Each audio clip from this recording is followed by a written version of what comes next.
A América está em guerra com os cartéis. Ataque da Marinha dos Estados Unidos da América no Caribe destruiu barco de contrabando e matou 11 suspeitos de tráfico. Essa operação marcou uma mudança sem precedentes. As forças militares agora estão mirando nos traficantes sem prisões ou julgamentos. Por que deixar décadas de repressão? E o que essa mudança representa para os cartéis que tentam reagir? No episódio de hoje do The Infographics Show, mostramos como os Estados Unidos da América estão enfrentando os cartéis e os intimidando. Por 40 anos, Estados Unidos da América e cartéis mexicanos seguiram regras não ditas em um jogo simples. Os cartéis contrabandeavam drogas.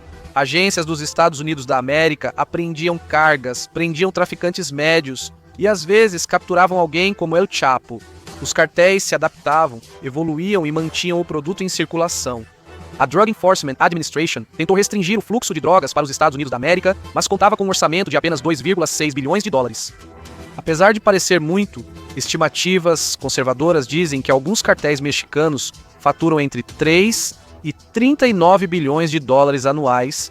Eles provavelmente gastavam o dobro das autoridades e os cartéis prosperaram nesse sistema previsível.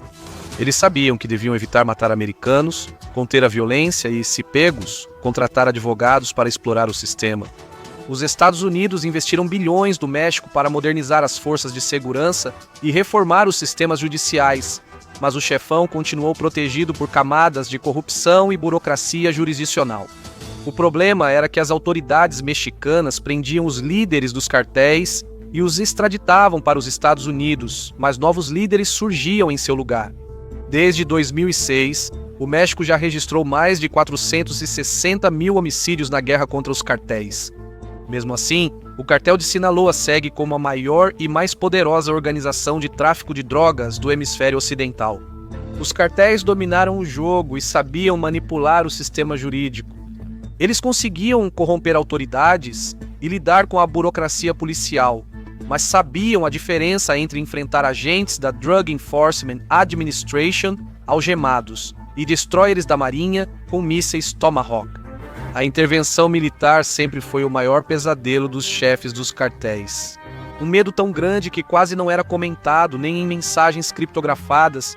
A Colômbia é prova disso. No fim dos anos 1980, ao misturar operações antidrogas e contra-insurgência, os Estados Unidos da América acabaram enfrentando guerrilheiros e se envolvendo ainda mais no conflito civil, aparentemente insolúvel da Colômbia. Os cartéis colombianos da época, a organização de Pablo Escobar de Medellín e o cartel de Cali, foram praticamente obliterados por operações de estilo militar que tratavam o tráfico de drogas como guerra, não como crime. Os cartéis vizinhos observaram e aprenderam. Eles investiram bilhões em armas, subornos e, mais importante ainda, em garantir que a luta continuasse sendo rotulada como atividade criminosa e não como uma ameaça à segurança nacional.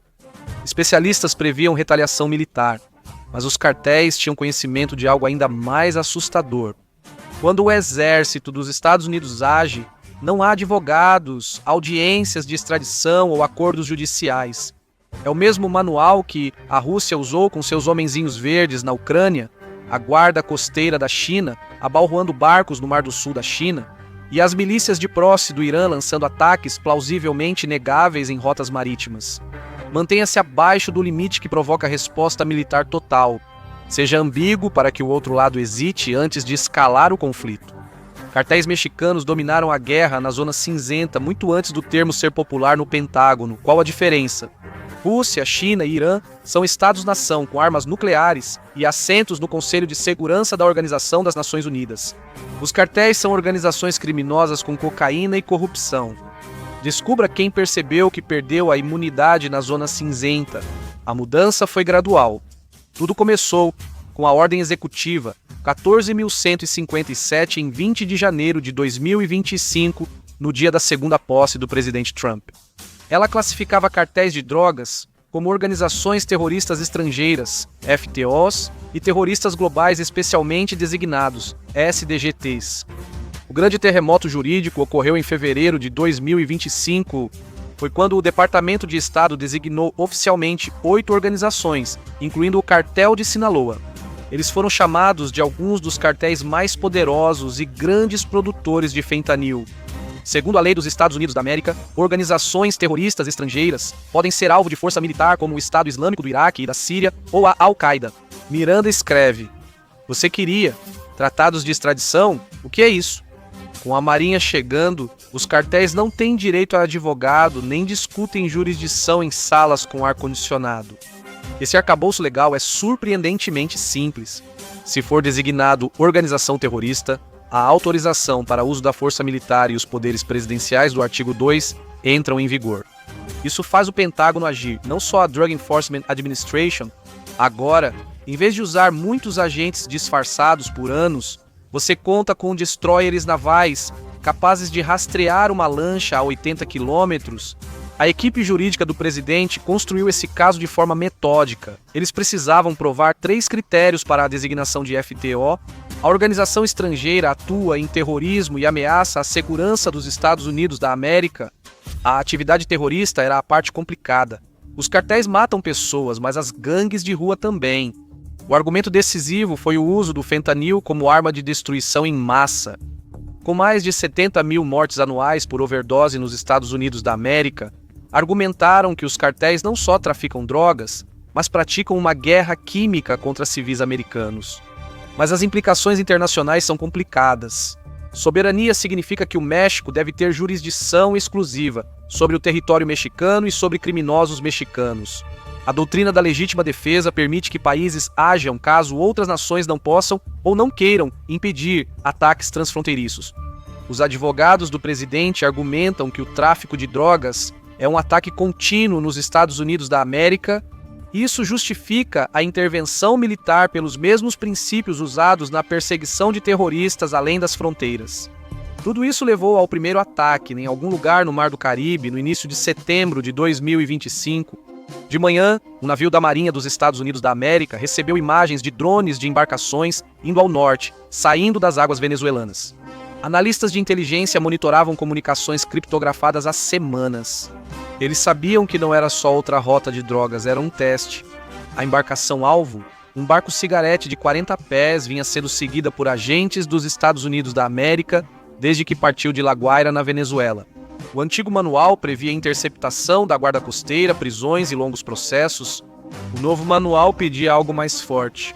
A autorização foi enviada por canais seguros do Conselho de Segurança Nacional ao SOUTHCOM.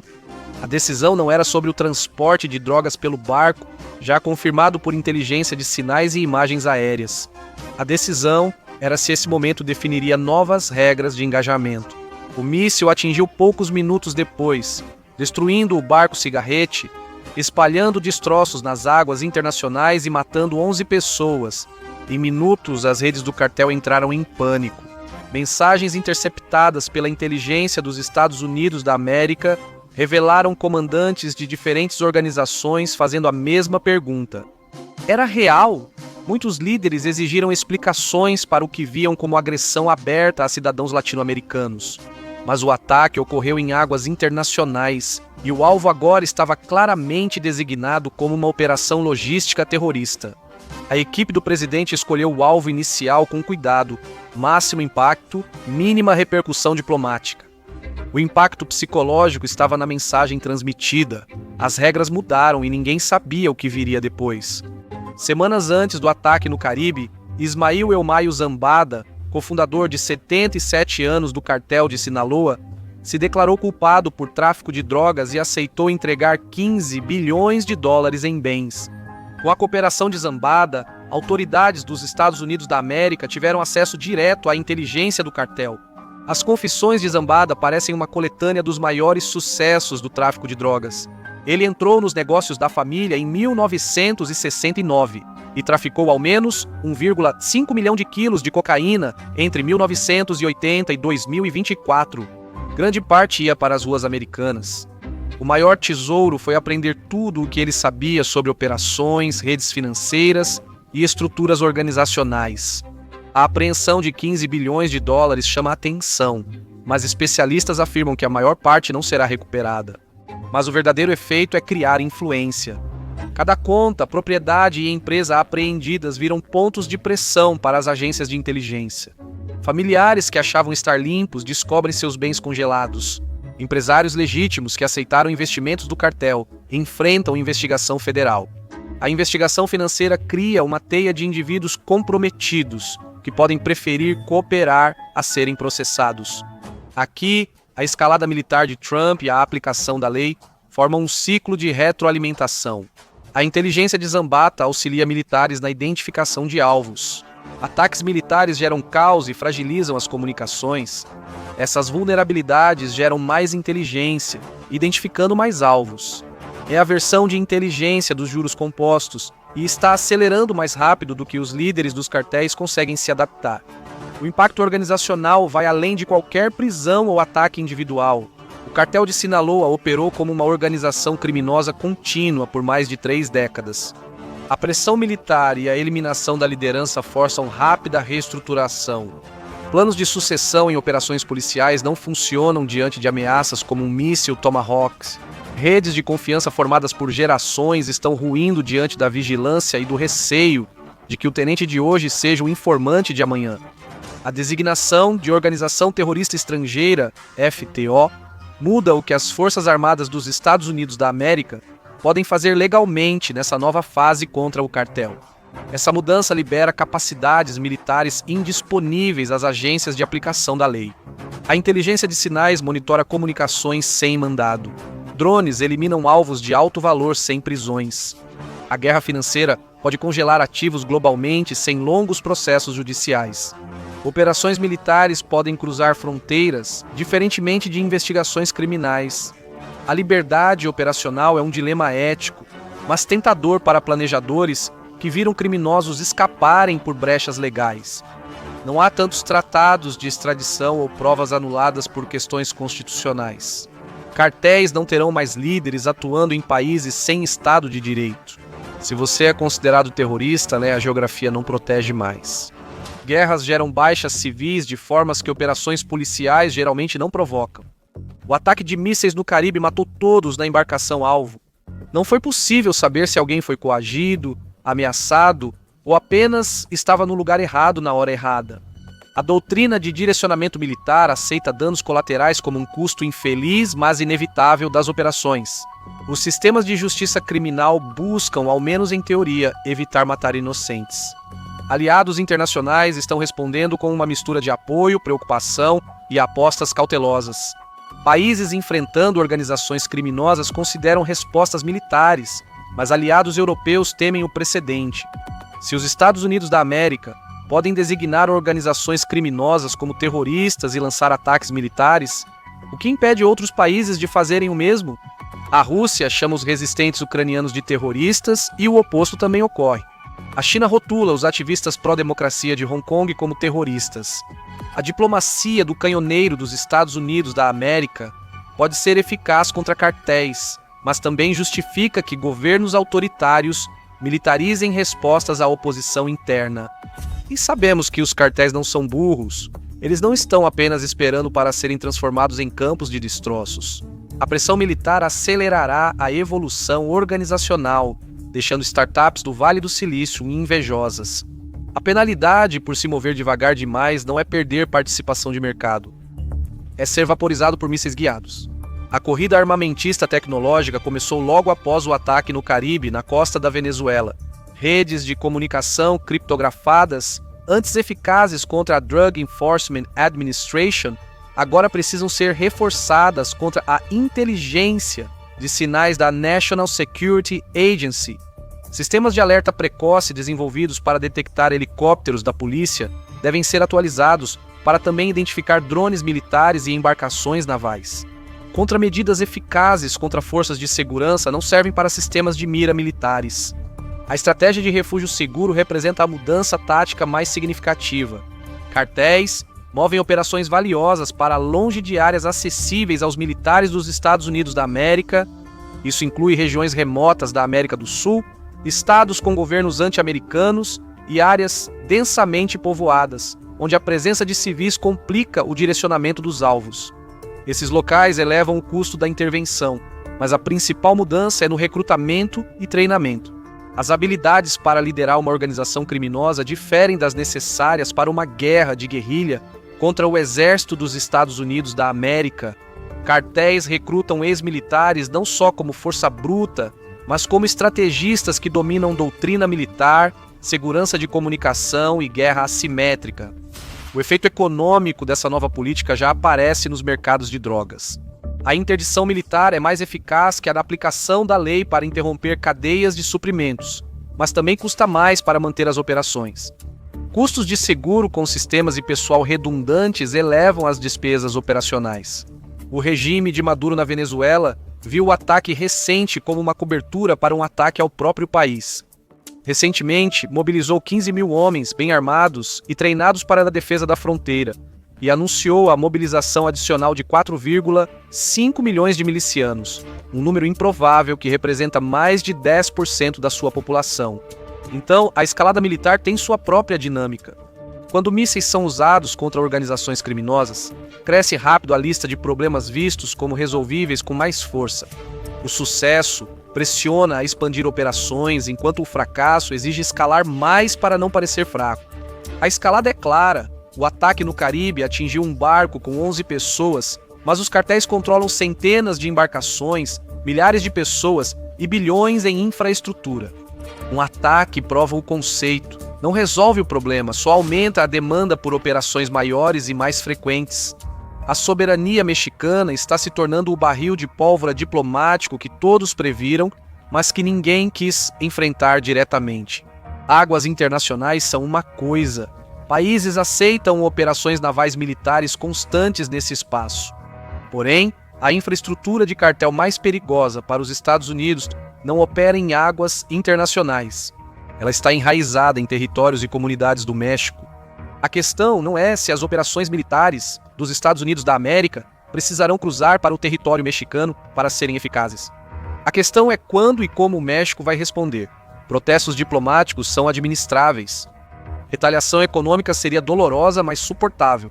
Resistência militar transformaria a campanha contra os cartéis em um possível conflito com um país vizinho e grande parceiro comercial. A supervisão do Congresso é o fator imprevisível que pode limitar ou acelerar operações. O Congresso geralmente hesita em limitar os poderes de guerra do presidente, especialmente quando as operações militares têm sucesso. Mas esta não é uma guerra tradicional contra um inimigo ou campo de batalha convencional. É uma ação militar contra organizações criminosas no hemisfério ocidental, potencialmente envolvendo operações de longo prazo em vários países contra atores não estatais. Os critérios de sucesso têm seu desafio. Como medir a vitória em uma guerra contra os cartéis? Campanhas militares tradicionais têm metas claras, como mortos, drogas apreendidas, interrupção do mercado e queda nas overdoses. Capturar território, destruir inimigos e forçar rendição política. Organizações criminosas não controlam territórios nem têm estruturas de força convencionais. E elas não se rendem por processos políticos formais. É guerrilha do início ao fim. Os paralelos históricos preocupam. A guerra ao terror iniciou com objetivos claros e apoio popular, mas tornou-se conflitos de décadas em vários países contra inimigos que se adaptavam mais rápido que as estratégias. A guerra às drogas consumiu bilhões de dólares e gerou encarceramento em massa sem reduzir significativamente a disponibilidade ou o uso de drogas. Guerras contra conceitos abstratos costumam se tornar permanentes em vez de serem resolvidas.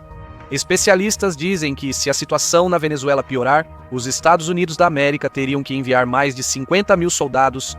Seriam necessários mais grupos de ataque de porta-aviões, tanques e navios anfíbios. Isso supera os 6 mil marinheiros e fuzileiros já na região, que enfrentam as 123 mil forças ativas de Maduro. Quando ataques militares interrompem operações, FTOs congelam ativos e a inteligência expõe redes, os cartéis continuam criminosos que se adaptam à guerra ou soldados que sempre foram criminosos? Está claro que grupos migrando para a guerrilha enfrentam escolhas estratégicas sobre identidade e futuro. Cartéis recrutando ex-militares e investindo em comunicações avançadas não estão se preparando para voltar a subornar a polícia local e enfrentar consequências legais previsíveis tão cedo. O dilema dos Estados Unidos agora vai além de táticas e estratégias. Se as forças de segurança falharam tão gravemente a ponto de o exército precisar intervir, o que isso diz sobre os sistemas criados para manter a ordem interna e a cooperação internacional? A Drug Enforcement Administration tinha um orçamento de 2,6 bilhões de dólares, tecnologia avançada, parcerias internacionais e décadas de experiência. Se esses recursos não bastaram contra organizações criminosas, isso indica limitações das abordagens do Estado de Direito ao crime transnacional. Existe alguma esperança para tudo isso? O paradoxo mexicano revela as tensões fundamentais entre soberania e segurança em um mundo interconectado. O México tem o direito de governar seu território e povo. Mas se seu território vira base para o fentanil que mata americanos, a soberania inclui o direito de abrigar operações que causam vítimas em massa fora das fronteiras? Os precedentes legais estabelecidos pelas campanhas de contra-terrorismo sugerem que a resposta é não. Mas as consequências geopolíticas ainda são incertas. Para onde isso vai? Se você olhar com atenção para a trajetória atual, 3 grandes cenários aparecem em foco. Nenhum deles é exatamente um passeio no parque. Primeiro, há a opção tudo ou nada. Escalar é apostar alto. As forças dos Estados Unidos da América cruzam a fronteira e entram no México. Cartéis sofrem ataques em diversos países. A inteligência e as operações militares se misturam até que a divisão entre CIA e forças especiais desapareça no mapa. A escalada poderia dar um nocaute. Na prática, isso corre o risco de explodir a estabilidade regional e destruir as normas legais internacionais. A segunda opção é conversar, de certa forma. A desescalada não precisa significar abraços para todo mundo. Significa preservar as aparências com cuidado. Os cartéis precisariam diminuir ataques a alvos americanos sem enfraquecer diante dos rivais. Washington precisaria colocar um adesivo de missão cumprida em tudo isso, sabendo que não foi uma vitória total. O México continuaria equilibrando-se entre soberania e maior cooperação. O resultado seria uma estabilidade delicada. A história diz que a terceira opção é a mais provável: a guerra sem fim. O desgaste constante de ataques, drones e forças-tarefa conjuntas. A inevitável mudança de táticas do inimigo, rebranding e fusão em sindicatos criminosos insurgentes híbridos. Governos locais conciliariam cooperação com os Estados Unidos da América e questões internas. Não há vencedores claros. Ninguém alcança paz real, mas os Estados Unidos da América barram o avanço livre dos cartéis. Não importa qual caminho seja seguido, os cartéis não permanecem os mesmos. Sob fogo contínuo do exército mais avançado do mundo, o modelo de negócios deles simplesmente não funciona mais. Eles viram grupos militares, buscam proteção de padrinhos políticos ou se dividem em equipes menores, mais fáceis de eliminar, porém mais difíceis de rastrear. Eles vão virar narco-insurgentes, superpoderosos ou só um enxame de baratas mais fracas? Esse problema não é exclusivo do México, a América Latina acompanha de perto. Se os fuzileiros navais dos Estados Unidos da América começarem a atacar as redes de drogas, isso vira o novo manual para o hemisfério? Grupos criminosos da Colômbia ao Caribe estão se perguntando se serão os próximos a receber o rótulo de terroristas ou insurgentes. Governos regionais tentam calcular as consequências. Aliar-se ao exército de Washington os torna mais seguros ou só aumenta o risco de serem alvos? Então vem a pergunta perturbadora que ninguém quer dizer em voz alta. Será que os Estados Unidos da América acabaram de abrir uma porta que não pode ser fechada? Se o Pentágono tratar os cartéis como a Al-Qaeda, voltará a vê-los como caso de polícia e ladrão? E se nem o exército mais forte da história da humanidade consegue garantir uma vitória limpa, o que isso nos diz sobre a verdadeira natureza do inimigo? O ataque no Caribe que iniciou essa mudança durou 13 minutos. As consequências devem se estender por décadas. Narcotraficantes assustam milhões, mas às vezes enfrentam brigas que não podem vencer. Veja, vezes em que os cartéis mexeram com as pessoas erradas para saber o que acontece quando o jogo muda, ou clique neste outro vídeo.